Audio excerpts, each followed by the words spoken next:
Hello friends, स्वागत है DCA.33 YouTube channel के प्लेटफॉर्म पर। बिहार पुलिस 2025 पॉकेट जीके का निचोड़ जो है आज हम करने वाले हैं। खान सर पब्लिकेशन का बुक है ये, ठीक है। भौतिक विज्ञान, मात्रक एवं विमाएँ, आज जो सेट है दूसरा सेट हम करने वाले हैं, ठीक है फ्रेंड्स। अगर आप लोग अभी तक लाइक और सब्सक्राइब नहीं किए हो चैनल को तो फटाफट लाइक और सब्सक्राइब कर दे। तो चलो हम सवाल की ओर बढ़ते हैं, ठीक है फ्रेंड्स। यहाँ पे सवाल जो आप लोगों को स्क्रीन पे दिख रहा होगा कि यहाँ पे सवाल है कि व्युत्पन्न मात्रक क्या है फ्रेंड्स। व्युत्पन्न मात्रक क्या होता है, हम इसको देखते हैं पहले। मूल मात्रकों की सहायता से व्यक्त किए जाने वाले मात्रक व्युत्पन्न मात्रक कहलाते हैं, ठीक है फ्रेंड्स। मूल मात्रकों की सहायता से व्यक्त किए जाने वाले मात्रक व्युत्पन्न मात्रक कहलाते हैं, ठीक। उसके बाद हम देखते हैं प्रमुख व्युत्पन्न इकाइयाँ, ठीक है। तो फर्स्ट नंबर जैसे कि है यहाँ पे घनत्व, ठीक है। घनत्व जो इसका संकेत की बात करें तो किलोग्राम प्रति मीटर क्यू हो जाएगा, ठीक है। और इसका मात्रक हो जाएगा किलोग्राम प्रति घन क्यू या मीटर घन मीटर, ठीक है फ्रेंड्स। दूसरा नंबर में हो गया आयतन। आयतन का होता है मीटर क्यू या एम क्यू होता है, इसको हम हिंदी में घन क्यू कहते हैं इसका मात्रक, ठीक है। और तीसरा नंबर होता है बल या भार। बल या भार का जो संकेत होता है एन होता है, ठीक। और इसका जो SI मात्रक होता है घन मीटर या क्या होता है न्यूटन होता है, ठीक है फ्रेंड्स। तो आपको इनको भी याद रखना है, एग्जाम में बार बार आते ही ये सब प्रश्न, ठीक है फ्रेंड्स। दूसरा है दाब या प्रतिबल, इसका होता है न्यूटन प्रति मीटर स्क्वायर, ठीक है। वही इधर भी लिखा है न्यूटन प्रति वर्ग मीटर। पाँचवा नंबर में है यहाँ पे रैखिक गति, मीटर प्रति सेकेंड इसका SI मात्रक है। तो इन सभी को आपको जो है याद रखना है फ्रेंड्स। तो चलो फिर हम आगे बढ़ते, जैसे कि यहाँ पे छठा नंबर देखते हैं। तो है यहाँ पे छठा नंबर कि विभवांतर क्या है फ्रेंड्स, विभवांतर या विद्युत वाहक बल्ब। विभवांतर या विद्युत वाहक बल्ब, इसका जो संकेत होता है ये क्या होता है V होता है, आपको इसको भी याद रखना होगा। और इसका SI मात्रक वोल्ट होता है, ठीक है। सातवां नंबर जो हो जाएगा कोणीय गति, इसका होता है RAD प्रति सेकेंड या रेडियन प्रति सेकेंड। आठवां नंबर में शक्ति हो जाएगा, शक्ति का W होता है, इसका संकेत क्या होता है W। और इसका SI मात्रक की बात करें तो वाट होता है, शक्ति का SI मात्रक वाट। तो इनको भी आपको याद रखना है। 9 नंबर में हो जाएगा त्वरण। त्वरण का होता है मीटर प्रति सेकेंड स्क्वायर, इसका SI मात्रक भी होता है मीटर प्रति सेकेंड स्क्वायर। यहाँ पे अगर 10 नंबर की बात करें तो विशिष्ट ऊष्मा, विशिष्ट ऊष्मा का होता है जूल प्रति किलोग्राम केल्विन। ये के का मतलब, बड़ा के का मतलब क्या होता है केल्विन होता है, जूल प्रति किलोग्राम केल्विन, ठीक है फ्रेंड्स। तो आपको याद रखना है। 11 नंबर की बात करें तो कार्य, ऊर्जा और ऊष्मा, इस तीनों का संकेत क्या होता है जे होता है, मतलब जूल, ठीक है। जूल, इसका SI मात्रक क्या हो जाएगा जूल। कार्य का SI मात्रक जूल, ऊर्जा का SI मात्रक जूल, ऊष्मा का SI मात्रक जूल। अगर 12 नंबर की बात करें तो यहाँ पे है तापमान, ठीक। तापमान का होता है डिग्री सेल्सियस। ये जो ऊपर एक बूंद का दिख रहा है ये क्या है डिग्री का शो कर रहा है, और ये जो C है सेल्सियस को प्रदर्शित कर रहा है, ठीक है। तो यहाँ पे इसका SI मात्रक डिग्री सेल्सियस होता है। तो इन सभी को आपको याद रखना है, एग्जाम में जो है पूछे जा सकते हैं, ठीक है फ्रेंड्स। तो चलो फिर हम आगे बढ़ते हैं बिना देरी किए हुए। यहाँ पे कुछ और आया है, इसको भी हम देख लेते हैं। आयतन का क्या है फ्रेंड्स, आयतन का विभिन्न इकाइयों में रूपांतरण, ठीक है फ्रेंड्स। तो इनको भी हम आज जो है कंप्लीट कर लेते हैं। आयतन के विभिन्न इकाइयों में हम कैसे रूपांतरित करते हैं, जैसे कि फर्स्ट नंबर में यहाँ पे दिख रहा होगा फ्रेंड्स कि 1 लीटर में कितने गैलन बराबर होते हैं, उसको हम देखते हैं पहले। तो 1 लीटर में 0.264 गैलन होते हैं। कितने होते हैं 0.264 गैलन होते हैं, ठीक है, 4 गैलन होते हैं। तो इनको याद रखना होगा 1 लीटर में कितने गैलन होते हैं, तो 0.264 गैलन होते हैं। दूसरा नंबर है कि 1 लीटर में कितने घन सेंटीमीटर होते हैं, तो 1000 घन सेंटीमीटर होते हैं। ये सब तो आप लोग जानते होंगे, पर हम रिवीजन भी करवा देते हैं, ठीक है फ्रेंड्स, क्योंकि एग्जाम में जब पूछेगा तो कोई भी डाउट नहीं रहेगा, ठीक है फ्रेंड्स। 3 नंबर होता है 1 गैलन। 1 गैलन में कितना होता है लीटर या घन फुट, तो लीटर में होता है 3.785 लीटर। और इसी के अगर घन फुट में चेंज कर देंगे तो 0.1605 घन फुट होता है। 4 नंबर होता है 1 घन फुट। 1 घन फुट में कितने गैलन होते हैं, तो 7.0 7.481 गैलन होता है। ठीक, तो इनको भी याद रखना होगा, एग्जाम में जो है ये आ सकते हैं। ठीक है फ्रेंड्स। 5 नंबर जो है 1 घन फुट, 1 घन फुट में होता है 0.028 घन मीटर, या लीटर में कहेंगे तो 28.31 लीटर होता है। ठीक है। 6 नंबर की बात करें तो 1 घन मीटर, 1 घन मीटर में होता है 35.31 घन फीट। ठीक है। अगर उसी को 1 घन मीटर को अगर हम लीटर में चेंज करना होगा तो 1 लीटर हो जाएगा। ठीक, अगर घन गज में चेंज करना होगा तो 1.30795 घन गज हो जाएगा। ठीक है फ्रेंड्स। अगर 7 नंबर की बात करें तो 1 घन इंच, 1 घन इंच बराबर कितने घन सेंटीमीटर होते हैं, तो 16.4 घन सेंटीमीटर। अगर घन मीटर में बात करेंगे तो बस इससे यहाँ पे क्या हो जाएगा 0.0001639 घन मीटर हो जाएंगे। कितने हो जाएंगे 0.00016 घन मीटर हो जाएंगे। ठीक है फ्रेंड्स। 8 नंबर की बात करें तो 8 नंबर में यहाँ पे हो जाएगा कि 1 घन सेंटीमीटर। ठीक है, 1 घन सेंटीमीटर में कितने घन इंच होते हैं, तो 0.061 घन इंच होते थे। इनको भी आपको जो है याद रखना होगा। ठीक है फ्रेंड्स। चलो हम फिर आगे बढ़ते बिना देरी किए हुए। यहाँ पे आ गया है भार। ठीक है फ्रेंड्स। तो आपको इसको भी याद रखना होगा, क्या है ये भार, कि भार का विभिन्न इकाइयों में रूपांतरण करना है। तो मूल इकाई जैसे हो गया, और इधर हुआ रूपांतरित इकाई। जैसे 1 किलोग्राम रहेगा तो उसमें कितना पाउंड या कितना ग्राम के होगा। अगर 1 किलोग्राम में कितने ग्राम होगा पूछा जाए तो 1000 ग्राम होता है। 1 किलोग्राम में कितने ग्राम होता है, 1000 ग्राम। अगर पाउंड की बात करें तो 2.205 पाउंड होता है। ठीक है फ्रेंड्स। 1 ग्राम में कितने औसन होते हैं, तो 20/567 औसन होते हैं। 1 टन में कितने पाउंड होते हैं, तो 2240 पाउंड होते, या किलोग्राम में कहेंगे तो 1016 किलोग्राम हो जाएंगे 1 टन में। 1 पाउंड की बात करें तो 1 पाउंड में होता है कितना ग्राम, 453.6 ग्राम। ठीक है, और इसको किलोग्राम में चेंज कर देंगे तो 0.4536 किलोग्राम। ठीक है फ्रेंड्स। अगर कोई भी डाउट हो तो कमेंट करके प्लीज़ बताइएगा, हम उसका सोल्यूशन भी करवाएंगे फ्रेंड्स। 5 नंबर यहाँ पे सवाल हो जाएगा कि 1 मीट्रिक टन में 1000 किलोग्राम होता है।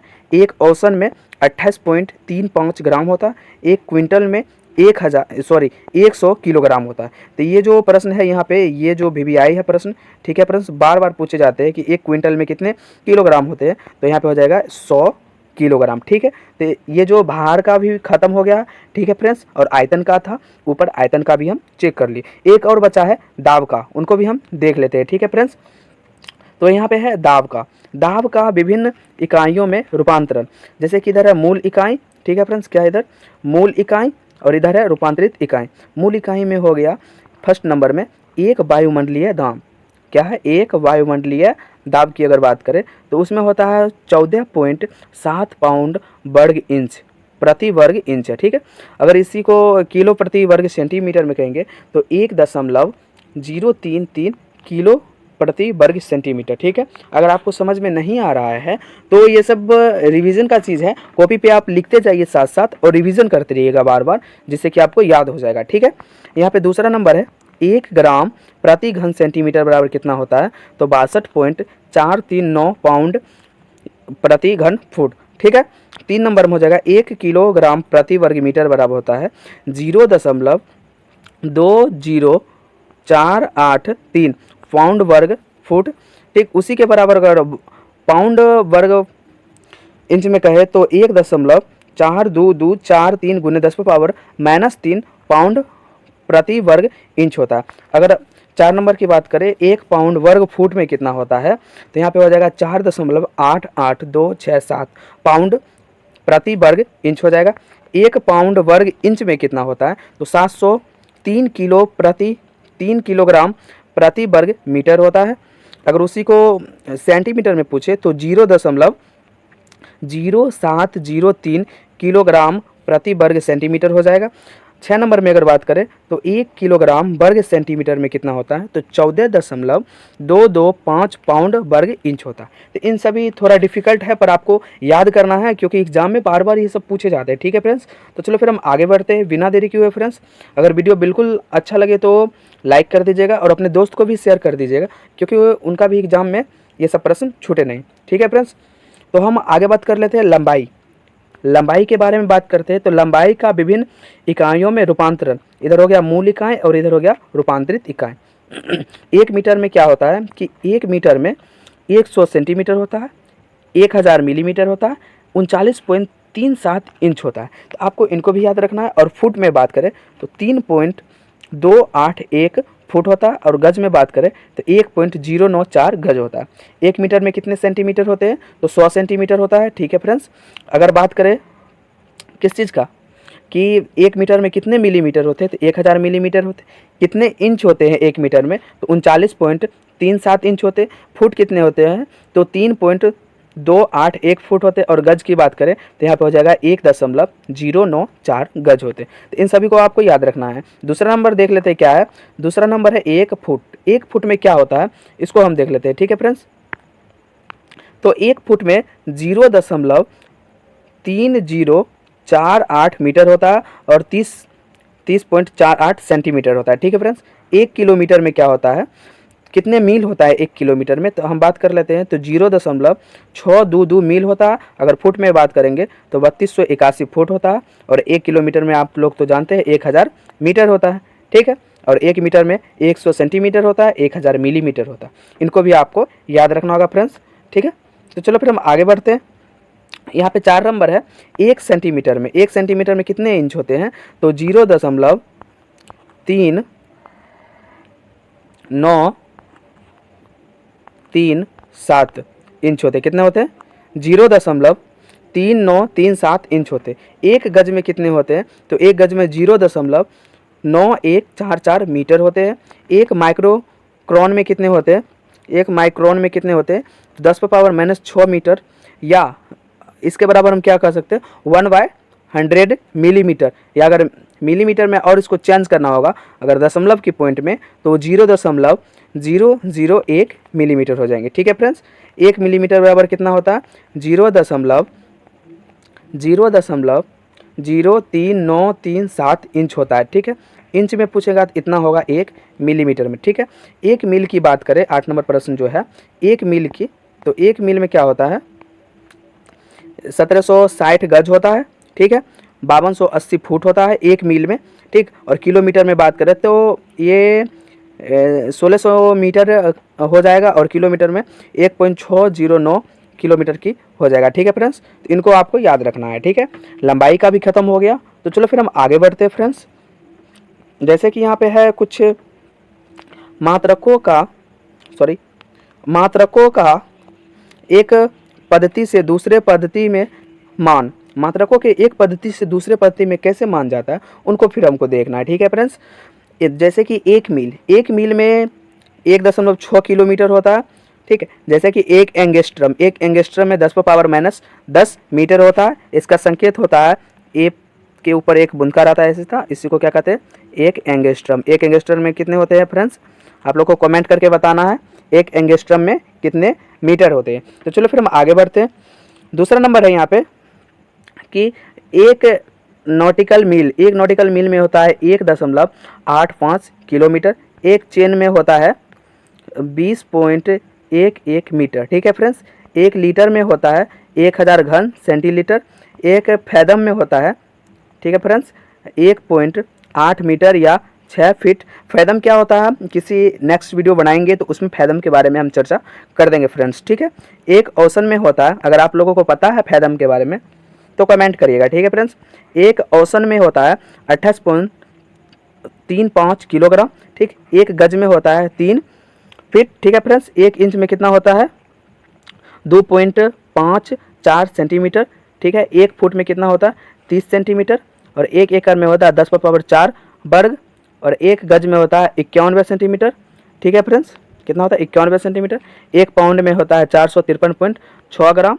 ठीक है, और 37 डिग्री सेंटीग्रेड में होता है 98.6 डिग्री फ़ारेनहाइट। ठीक है, इसकी भी हम चर्चा आगे करेंगे। ठीक है फ्रेंड्स, एक नोट में कुछ दिया है, इसको भी हम देख लेते हैं नोट में क्या चीज़ दिया है। ठीक है फ्रेंड्स, जैसे कि नोट में यहाँ पे लिखा है जल की अविलयता मापने की इकाई NTU है। जल की अविलयता मापने की इकाई क्या है NTU है। ठीक है फ्रेंड्स, NTU का फुल फॉर्म क्या होता है आप लोगों को कमेंट में बताना होगा फ्रेंड्स। ठीक है, तो चलो फिर हम आगे बढ़ते हैं। जैसे कि यहाँ पे अगला क्या है कि क्षेत्रफल का विभिन्न इकाइयों में रूपांतरण।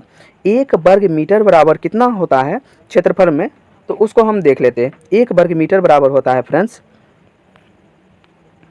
10.765 वर्ग फुट। अगर इसका वर्ग इंच में कहेंगे तो 1550.16 वर्ग इंच हो जाएगा। अगर वर्ग गज में कहेंगे तो 1.1968 वर्ग गज हो जाएगा। दूसरा नंबर है कि 1 वर्ग फुट में होता है 0.0929 वर्ग मीटर। तीसरा नंबर है 1 वर्ग सेंटीमीटर में होता है 0.155 वर्ग इंच। ठीक है फ्रेंड्स। 4 नंबर है 1 वर्ग इंच में होता है 6.4516 वर्ग सेंटीमीटर। फिर 5 नंबर सवाल है कि 1 मील में कितना होता है, इसको हम चर्चा करना। 1 मील में कितने हेक्टर होते हैं, तो 259 हेक्टर होते हैं। ठीक है फ्रेंड्स, तो इनको आपको याद रखना है, किसी भी एग्जाम में जो है पूछे जा सकते हैं। ठीक है फ्रेंड्स, तो चलो फिर हम आगे करते हैं। यहाँ पे 5 नंबर तक तो देख लिए थे, 6 नंबर देखते हैं। 6 नंबर यहाँ पे है कि 1 एकड़ में कितने वर्ग गज होते हैं, तो 4840 वर्ग गज होते हैं। अगर वर्ग फुट में कहेंगे तो यहाँ पे हो जाएगा 43,560 वर्ग फुट हो जाएंगे। अगर हेक्टेयर में तो 0.4047 हेक्टेयर, या वर्ग मीटर में कहेंगे तो हो जाएगा 4047 वर्ग मीटर हो जाएगा 1 एकड़ में। ठीक है, ज़्यादातर पूछता है यहाँ पे वर्ग गज में पूछता है। 1 एकड़ में कितने वर्ग गज होते हैं, तो 4840 वर्ग गज होते हैं। दूसरा नंबर देखते हैं, 7 नंबर प्रश्न है यहाँ पे कि 1 वर्ग गज में कितने वर्ग मीटर होते हैं, तो 0.8361 वर्ग मीटर होते हैं। 8 नंबर है 1 हेक्टेयर में कितने एकड़ होते हैं, तो 2.4711 एकड़ होते हैं। वर्ग मीटर में हो जाएंगे तो यहाँ पे 10,000 हो जाएंगे। कितने हो जाएंगे, 10,000 वर्ग मीटर हो जाएंगे। 9 नंबर में है एक विस्वा में 1350 वर्ग फीट होते। विस्वा क्या होता है आप लोग कमेंट करके बताइएगा फ्रेंड्स। ठीक है। 10 नंबर है एक वर्ण क्या होता है, इसको भी बताना है। एक वर्ण में 10 पर पावर कितना होता है, 10 पर पावर -28 वर्ग मीटर होता है। एक न्यूटन में 10 पर पावर 5 डाइन होता है, और 1 जूल में 10 पर पावर 7 अर्ग होता है। तो इन सभी को आपको याद रखना है फ्रेंड्स, किसी भी एग्जाम में पूछे जा सकते हैं। कुछ और है उसको भी हम आज ही खत्म कर देते हैं। देखो तो यहाँ पे समय के मात्रक क्या है फ्रेंड्स, समय के मात्रक। एक सूर्य वर्ष में कितना होता है, 24 घंटा होता है। ठीक है। एक सूर्य मास में 30 या 31 दिन होता है। ठीक है फ्रेंड्स, इनको भी याद रखना। एक चंद्रमास में कितना दिन होता है, 27.3 दिन या 28 दिन होता है। इनको भी आपको याद रखना। किसी भी एग्जाम में जो है ये पूछे जा सकते हैं इन सभी प्रश्न को। ठीक है, छोटा छोटा है पर बहुत भारी है प्रश्न। एक वर्ष में जो 365 दिन होता है, अगर सेकंड की बात करें तो 3.1536 × 10 पर पावर 7 सेकेंड। ठीक है, और 12 सौर मास होता है। ठीक, एक अधिवर्ष में जो होता है 366 दिन होता है। ठीक है, एक अधिवर्ष में 366 दिन होता है, और एक वर्ष की बात करें तो हो जाएगा 365 दिन। अधिवर्ष क्या होता है, तो लीप वर्ष को अधिवर्ष कहते हैं। ठीक है फ्रेंड्स, और यहाँ पे कुछ है तो थोड़ा उसको भी देख लेते हैं।